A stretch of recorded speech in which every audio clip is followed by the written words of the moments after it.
आते हैं तो फ्रेंड्स बनते हैं ना। तो खेलने से कोई मना करता है आपको?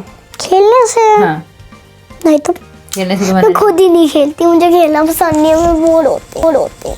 खेलना पसंद नहीं है? हाँ, लेकिन मुझे पूरे दिन तो आप खेलती रहती हैं। नहीं तो क्या खेलती हूँ? किचन सेट से खेलती हैं आप, लूडो खेलती हैं, चेस खेलती हैं, और अब हर वक्त डिशेस बना रही होती हैं, होटल खेल रही होती हैं। हमेशा तो नहीं खेलती। बहुत ज़्यादा टाइम खेलती हैं। हाँ लेकिन खेलती पहले थी, लेकिन अब थोड़ा थोड़ा। आपको थोड़ा खेलती हैं और आपको खेलना नहीं पसंद? लेकिन पसंद तो है, लेकिन मेरे हिसाब से मुझे सबसे ज़्यादा खेलना पता है क्या पसंद है? ये हाँ किचन सेट। किचन सेट हाँ और मैं सबसे असली चीज़ है, खाने की असली चीज़। खाने की असली चीज़। हाँ और जंक फूड, खाने में अच्छा वाला जंक फूड। खाने में अच्छा वाला जंक फूड। अच्छा वाला जंक फूड क्या होता है? जंक फूड जंक फूड में क्या?